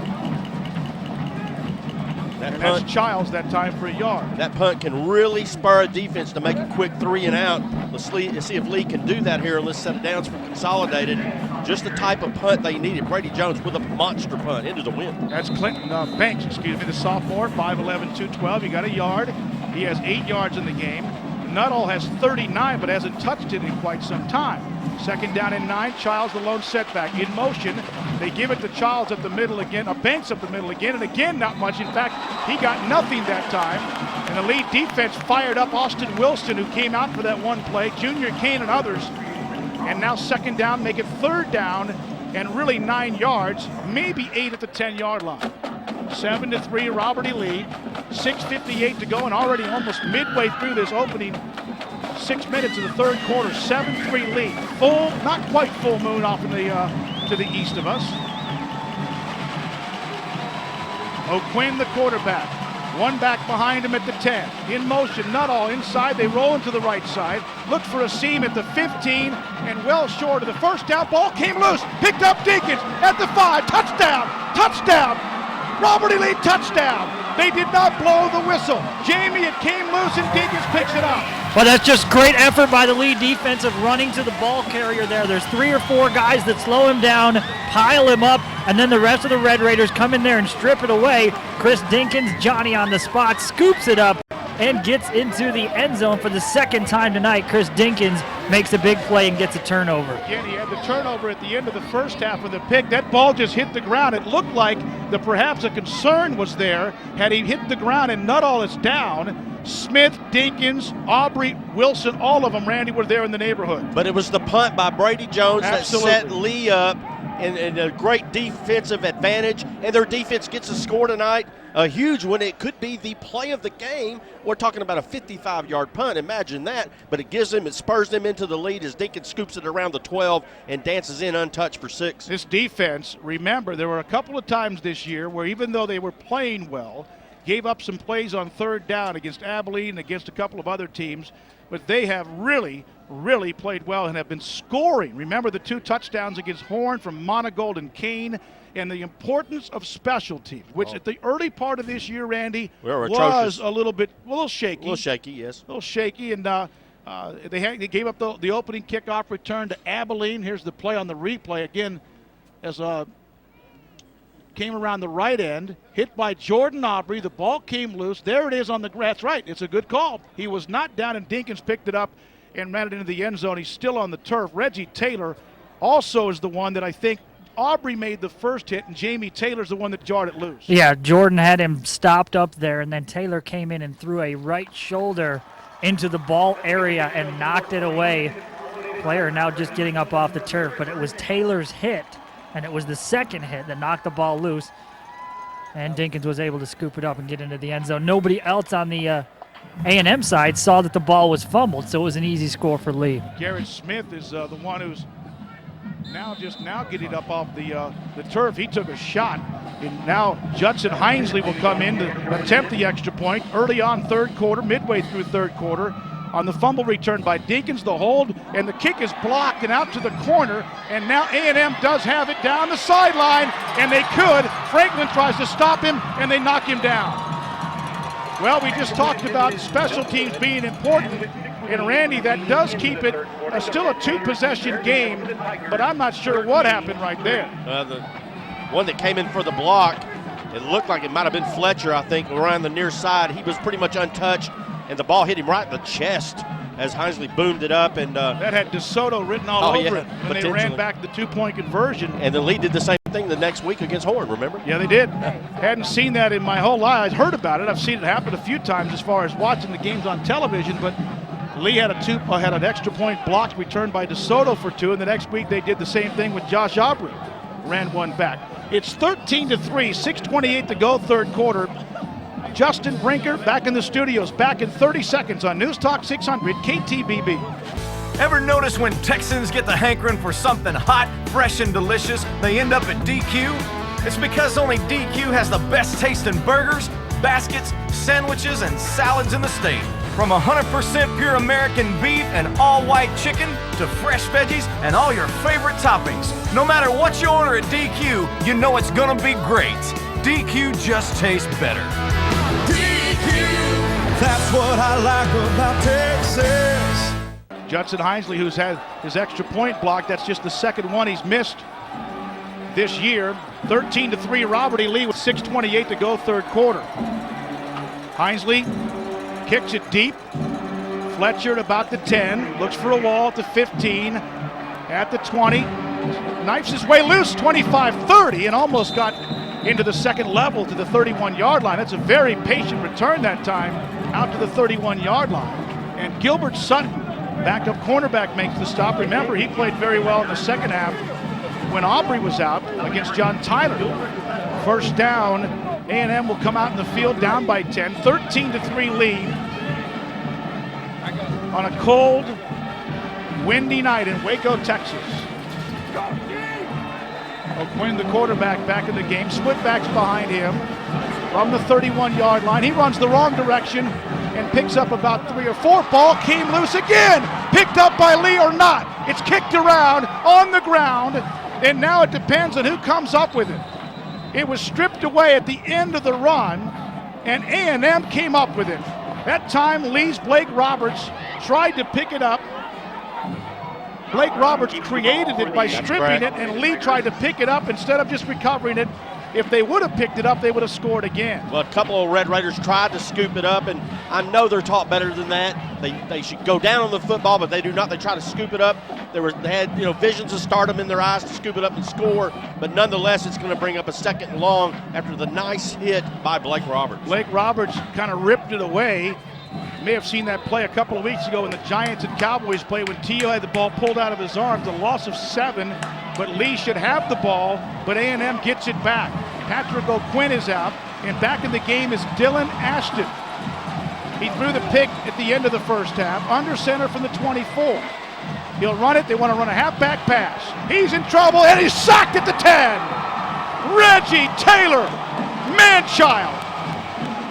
14-yard loss in the play, and Trey Smith, give him credit, Randy, because he ate that up. He knew exactly what was going on. Yeah, he did, and the poor running back Nuttall didn't have a chance at all as he was just falling over by a great rush from Reggie Taylor and just ate him up, and another big loss. Randy, to Jamie. Excuse me, Jamie. Yeah, David, you really want your big playmakers to make big plays in big games, and that is exactly what Reggie Taylor has done tonight. He has been big-time huge for this Robert E. Lee defense. 4:53. Remember, Lee is doing this against the wind. 4-man front. Ashton Dillon back to throw, steps up, now gets around the corner, wants to run, gets to the 10, 15, clear out, block 20, but out of bounds, well short of the first down. Blake Roberts got T-boned at the 20, but he's the one that forced him to go out of bounds at a gain of 10, but well short of the 41-yard line after the 21, and that is it, gain of 10, 11 yards. Yeah, and boy, I tell you what, he got waylaid. Monaco just missed him on the turn at around the 11, and he got around him, and the wide receiver just made a nice peel-back block on Blake Roberts, knocked him right on his can, but they were able to run him out of bounds anyway, and a punt time for A&M and Consolidated. 4:40 to go, third quarter, 13-3, Robert E. Lee, and Josh Aubrey is back to field the punt near midfield. Lee brings pressure, they get it off, nice punt. Aubrey will catch it midfield, breaks the first tackle, goes sideline right. Stiff arm 40, down the sideline 30. He's going to score 10 at the 5. He will score. Touchdown, Robert E. Lee. His first punt return of his career, Jamie. Oh my goodness, what a play, Josh Aubrey. You mentioned, David, the first time we've seen him back there returning punts. He's been a huge playmaker for the lead defense this year. He breaks a couple tackles, uses his speed down the sideline, runs over a few people, and will score. But there is a flag down. David will have to check it. At midfield at the 50, they threw a flag. I didn't see it. Aubrey went 51 yards. And the Lee coaching staff, as you can imagine, is absolutely livid. They're going ballistic. But that's Jay Law on the sideline, but that's okay. But it's special teams again, absolutely. David. They've come up with two big plays here in the second half. That one's going to get wiped out. Nonetheless, Lee will take over at their own 39. What a nice job by Aubrey, and he caught it at about the 50 or 49-yard line. He broke the two gunners, and really with a great stiff arm at about the 40-yard line. So what looked like a 20-3 lead is still 13-3. As they bring it back, there was a helmet on the field. I didn't see the flag as somebody got blindsided. Wagner from the 39-yard line.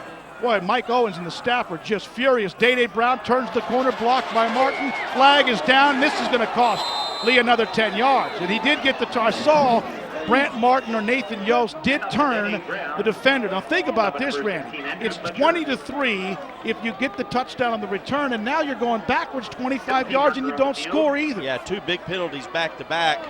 Now it makes 4 in the ball game for Lee. They had 2 at the half. And on back-to-back plays, you're going to mark it back. And that was a good call. It looked like Yost pinned him down on Lance Yates, on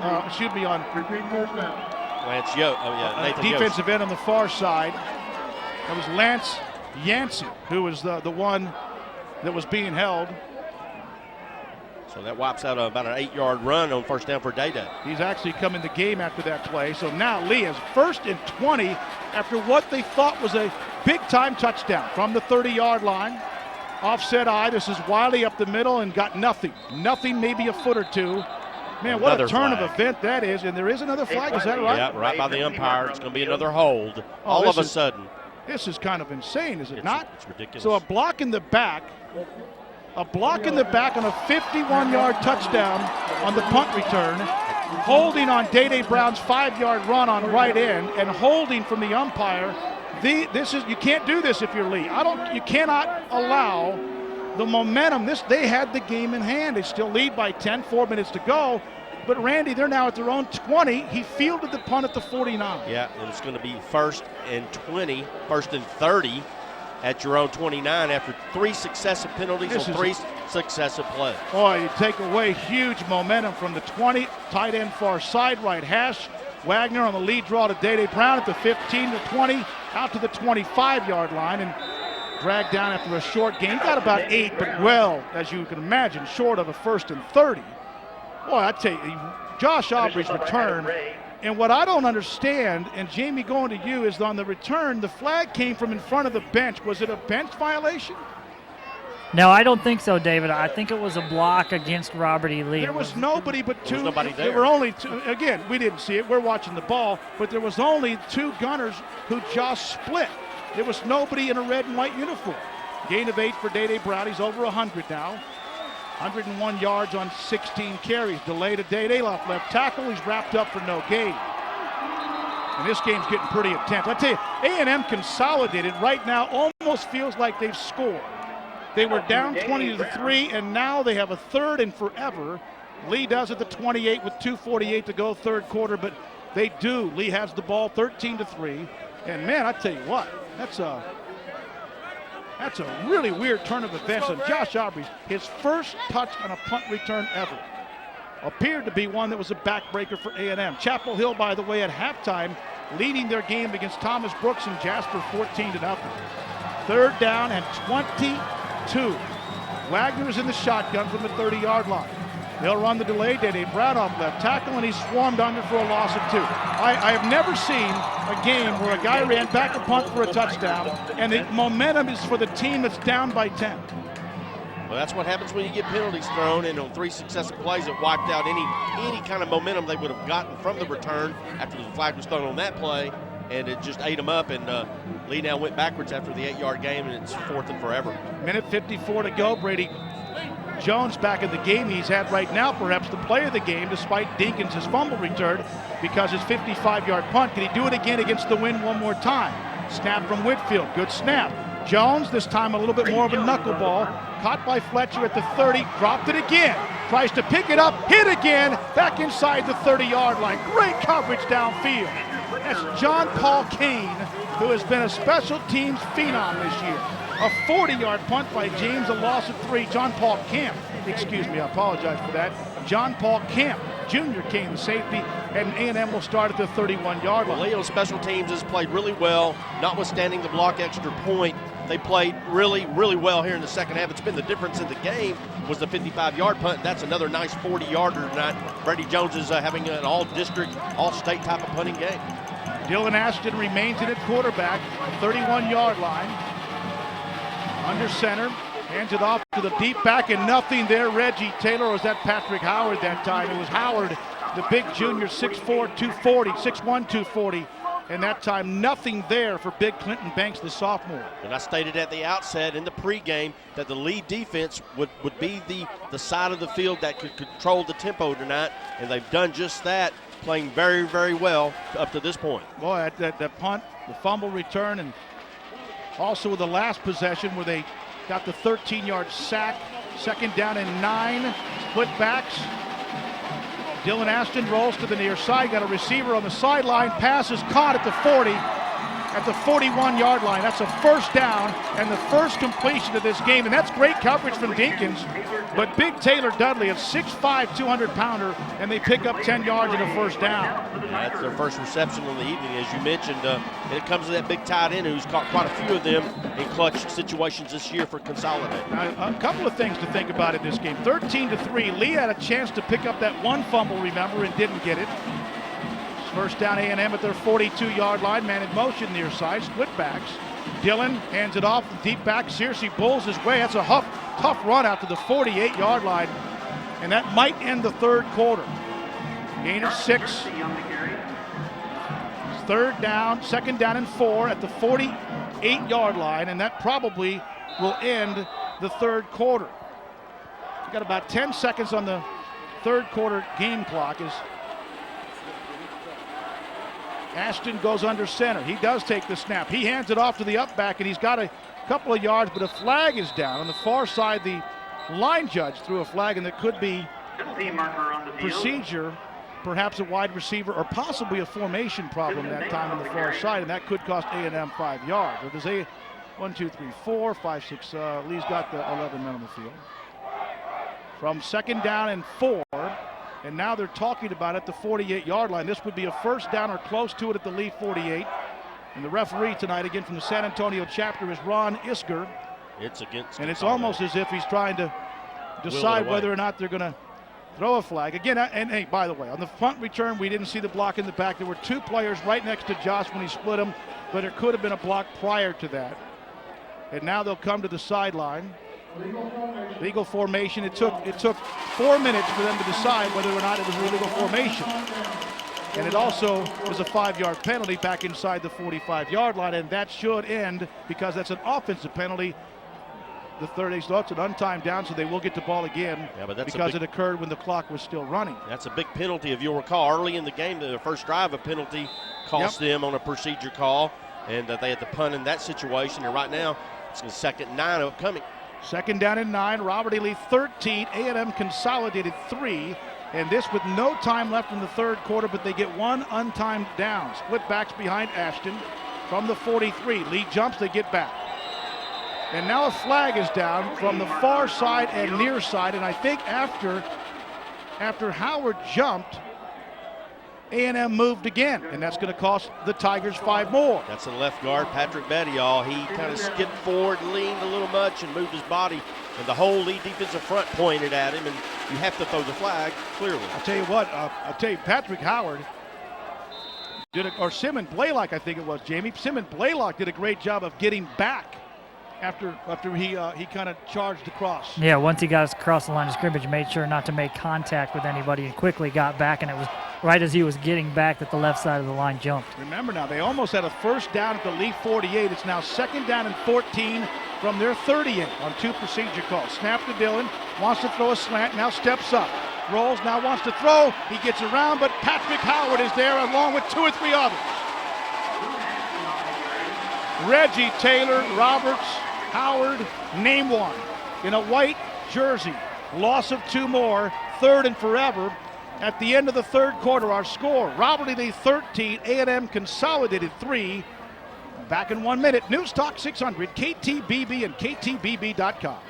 This summer, DQ's the only place you're going to find the new Caramel Chip Cheesequake Blizzard and all your other sweet favorites. Only DQ's got Blizzard flavor treats made with our one-of-a-kind soft serve and cookies, candy, or fruit. Peanut butter parfaits, banana splits, dipped cones, and 5 incredible flavors of Moo Latte. For the best food and most delicious treats in Texas, DQ just tastes better. DQ, that's what I like about Texas. The Tigers of A&M Consolidated trailing by 10 to start the 4th quarter. Jamie Lent, what'd you find out about the punt return? Well, I talked to one of the assistant coaches, David, and they said that it was a call of block in the back against Robert E. Lee, and just so you know, they were as confused as we were about it. They didn't see it either, so they, to say the least, were not happy about the call. 3rd down, Ashton in the shotgun. Dylan Ashton from his 40. They run a play-action pass. Simon Blaylock tries to chase him down, and he does. Inside the 30, sack. Austin Wilson was there as well, and this defense is pinning their ears back, a loss of 8 yards. Yeah, they're just fighting through would-be blocks by Consolidated offensive linemen, and the pressure was on top of the quarterback, and he just could not get away. And the defense makes another stand for Robert E. Lee. They played very, very admirably tonight. The penalties didn't help Consolidated's effort then. That is the 3rd sack of this game. Taylor has 1. Simon Blaylock has 1, and earlier Austin Wilson had 1. A&M will now punt from their 28-yard line on 4th and 24. Stoll is the punter, averages 32.9 a punt. So far, he's been right at that tonight. Back is Josh Aubrey again near midfield. Nice punt. He turns it over against the wind, and this is Tate, at the fair catch at his 46-yard line. That ball kind of knuckled a little bit. Durrell did a very nice job of just planting himself. And now Robert E. Lee with a 10-point lead with great field position. A big-time drive here could put this thing away, which they thought they'd done a couple of times before. It was a 26-yarder by Stoll on the punt, and nice fielding of the ball. Coming up a few yards to field it was Tate, and he fields it cleanly.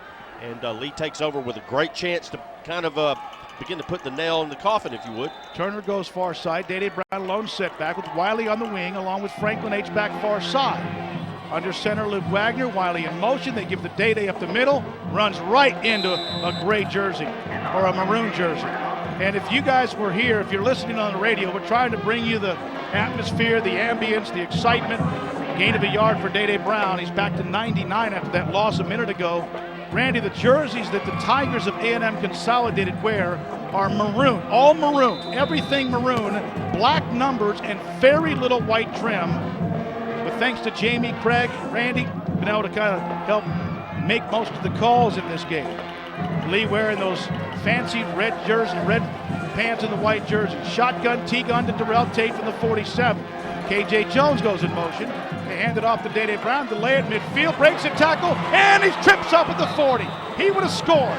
He got the first down, no flags, at the 40-yard line, a gain of 13 yards. Yeah, and what a great delay, and they sent KJ in motion a little different. We don't see him in motion a lot. They faked a quick handoff to him and turned the fullback back inside to act as a blocker, and he made a great peel block. Give credit up front as well to the right-hand side of the line, opening the hole. Joe Turner comes back in. Joe Turner also, of course, holds on the extra points. He goes far side. Wiley and Franklin, the H-backs, on the wings.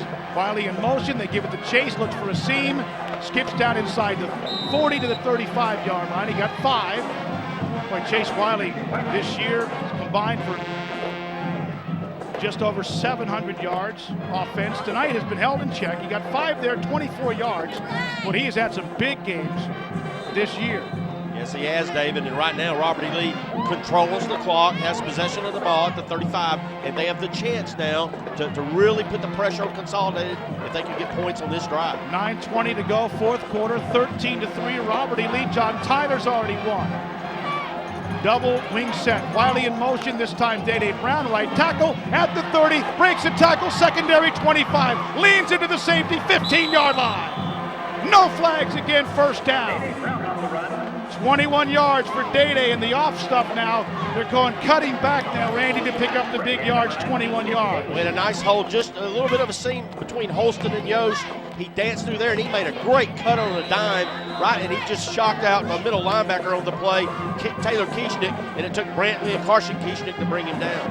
Adam Ray, the seniors, played a heck of a game. He is second on the team in tackles behind Taylor Kieschnick with 115. Lee with an offset, Liz formation, left side, left hash mark from the 14. Holston the center, Wagner under center. Wiley up the middle, and he got nothing. May have even lost a foot or two at the 14. They just tried that little quick wham play. 8:30 to go, fourth quarter. Class 5A Division I, first round bi-district playoff game. The winner will get 10-1 Garland, who beat Berkner 27-3 last night. That game will be in Corsicana, whoever wins tonight.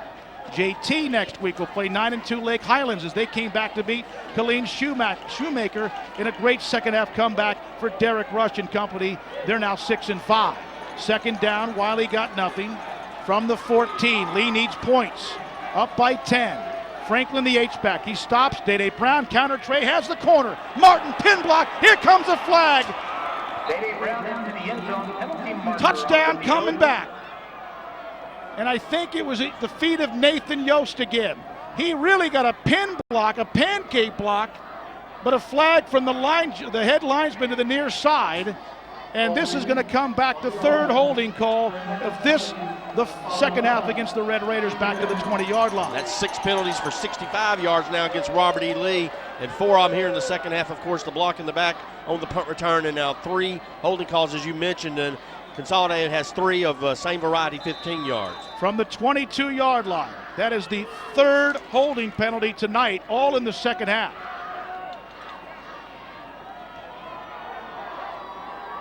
Luke Wagner brings the play in. The clock is down to 12 seconds. They'll snap it with 7:55. Clock stopped on that play. Double tight set from the 22. Wagner, play action bootleg. He has room if he wants to run. He does. 20. Down to the 15, out of bounds, inside the 15 to the 10. Very smart, safe play, Jamie. Yeah, smart play there by Wagner. Had 2 guys down here into the end zone, Joe Turner and Nick Harden, but great coverage by Consolidated down the football field to take both of those away. So a smart play by Wagner, just pull it down and march his guys down the field and make this a more manageable attempt here. From now third down and 6, right at just about the 10-yard line. They need just inside, or really just outside the A&M 4. Could be 4-down territory. 13-3, Robert E. Lee offset I. Anthony Nelson, the fullback left side. From the 10, this is Wagner to Day-Day Brown, tries to cut it up. He will not get near the first down. At the 10, he is short of the first down.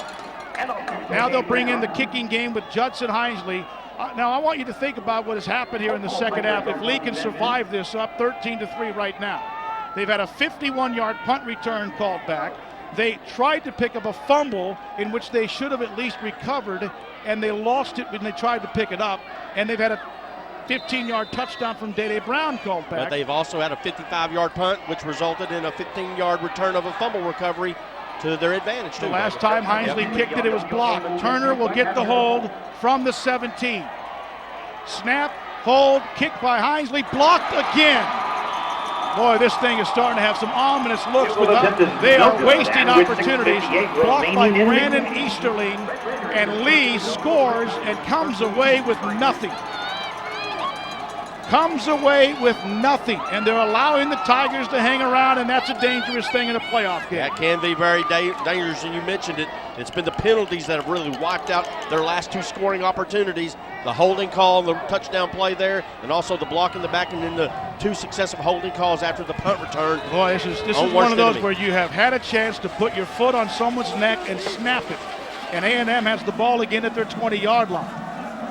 And they have dodged some bullets in the fourth quarter.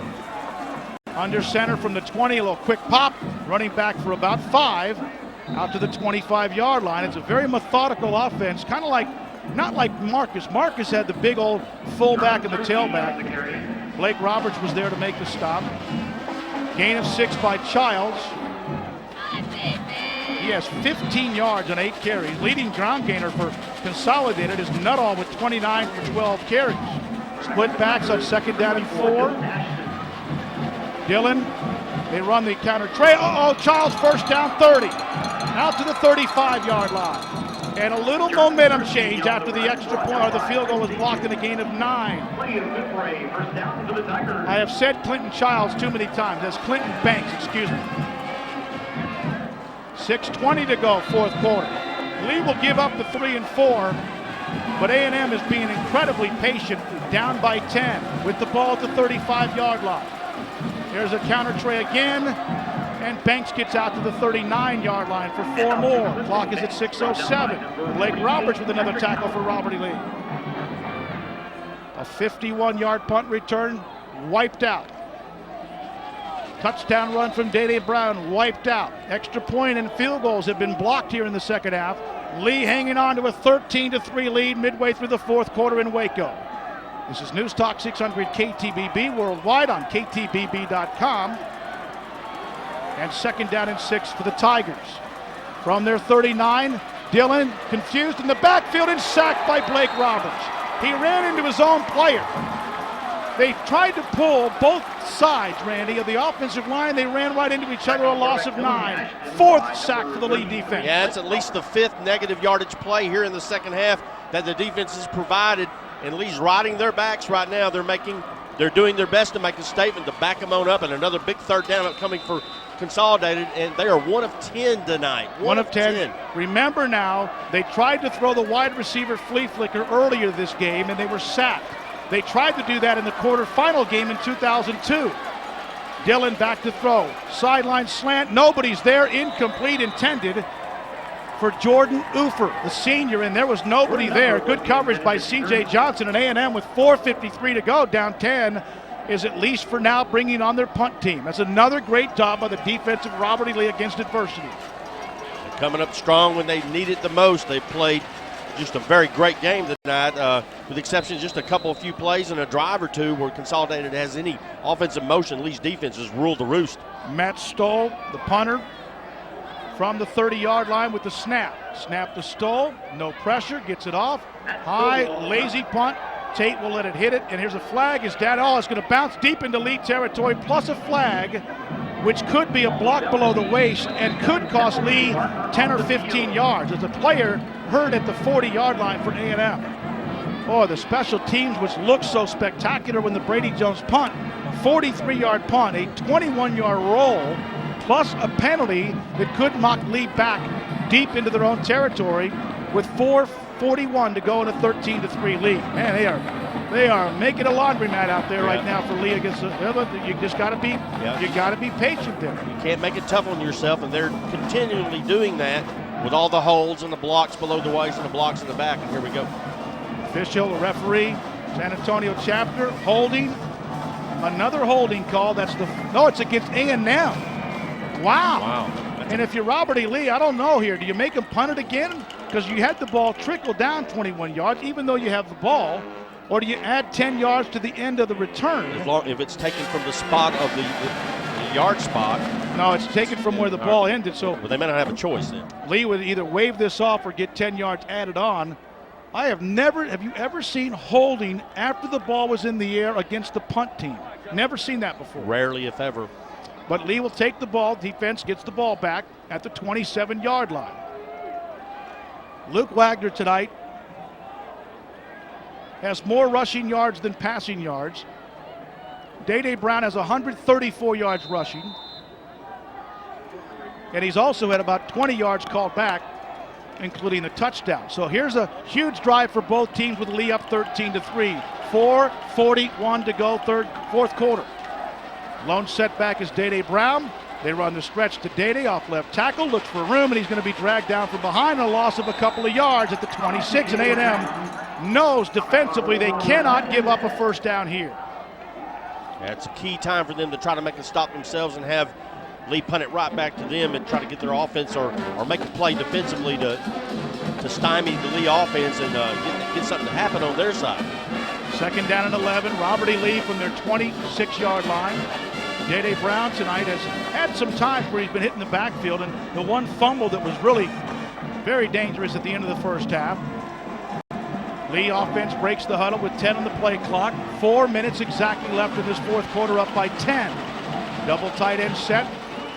Day Brown, the lone setback. They run the play action bootleg to Wagner again. He's got a tight end open, throws it downfield. Franklin 40, Lockett 50, stiff arm 45. Breaks the tackle, rumbles, tumbles, and rumbles down to the 35-yard line. What a play call by Dow Wynn, the offensive coordinator, and a gain of 40 yards. Jamie Landry. Well, great scene down here on the sideline, David, as Wagner rolls out to the sideline. He looks like he's just going to run out of bounds with there, try to pick up 4 or 5 yards, looks over here to the sideline, and Coach Owens is pointing down the field to his tight end and got a little help from the sideline. Great touch by Luke to get it out there, and a great catch.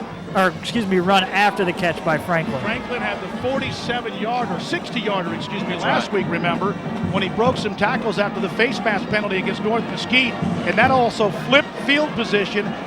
Man, a gutsy call, throwing the ball with a lead of 10. Franklin H-back near side. They run the rip formation. Day Brown up the middle at the 30, skips down inside the 30.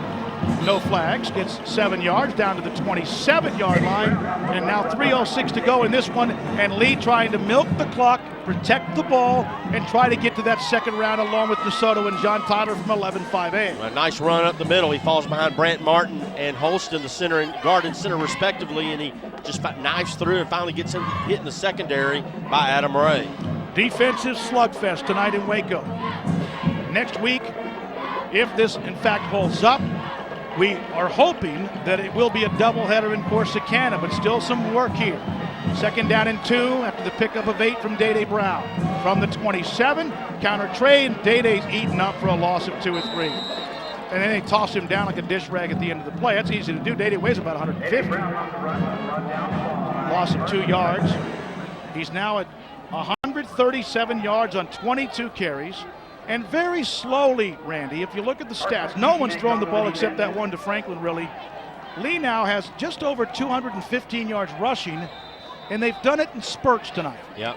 2 minutes to go, fourth quarter. Sorry. That long drive of 73 yards that they scored on really ate up more than half of their first half total, and they've had a couple of little spurts, as you mentioned, here in the second half, and that pass play has opened the door, hopefully, for Lee on this drive. They did get the second down conversion. This is a 3rd and 5 from the 29-yard line. Wagner goes under center.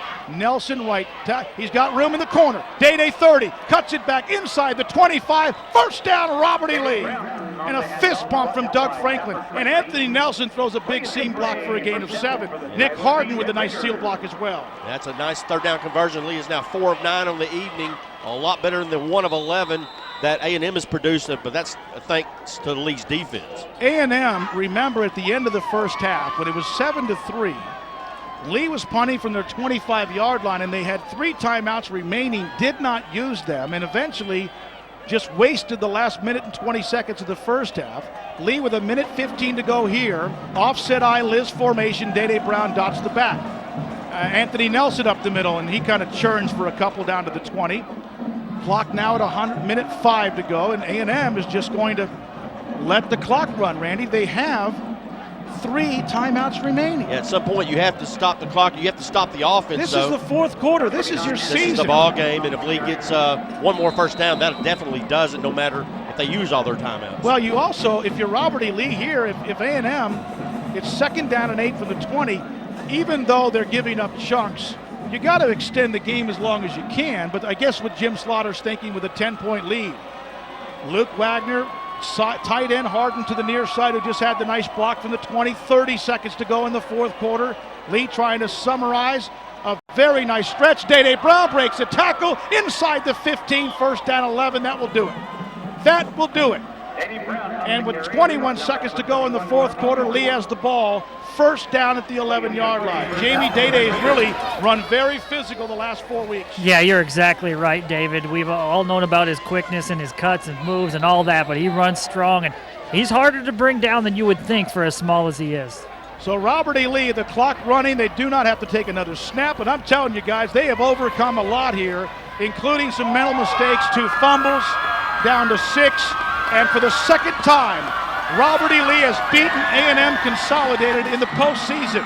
This one, final, 13-3, and District 11 5A goes 3-1 with DeSoto, JT, and Robert E. Lee winning tonight and headed to the second round in Class 5A. 13-3, and Day Brown will finish. What did he get there, Randy? 9 yards. 153 yards on 24 carries and the 1 touchdown. You have to credit the offense there in the fourth quarter, especially. They had the 2 drives of 408 and 441 to really finish the ball game. But the defense with -8 offensive plays of minus yardage tonight for A&M Consolidated. The defense and a couple of nice special teams plays really result in the difference tonight, along with 1 long lead drive early in the first half. I honestly think, and you are the man when it comes to stats, and Jamie Lentz down there with Mike Owens, and let's go to Jamie. Jamie? All right, Coach Owens, first off, your team faced some adversity in this contest tonight. It was without a doubt not an easy ball game. How proud are you of the way your team fought through that? Well, I'm really proud of them. I mean, because this football team, like we've been talking all week, I don't know if they believe me, but I told them that this football team's going to be a whole lot better than the last 3 or 4 we've been playing. You know, so, and I think tonight proved it. You guys have relied on that defense all season long. They were stout again tonight and even scored 6 points for you. How big was their performance? Oh, they're big all the time. I mean, I think our defense played really well second half. They really got after it. Second half, I don't know. I don't remember too many first downs they got in the second half. Maybe that passed. But, you know, our defense really did well.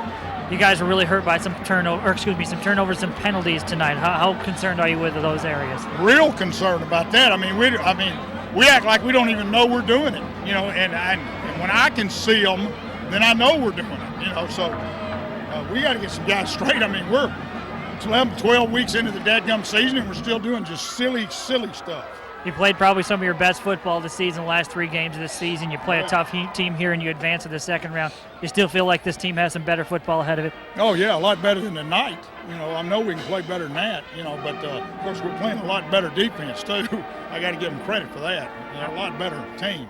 All right, congratulations, Coach. Okay, thank you. All right, Jamie, thanks a lot. If you want to round up a player or two in our post game, brought to you by Advantage Auto, the final, Robert E. Lee has now won 4 straight.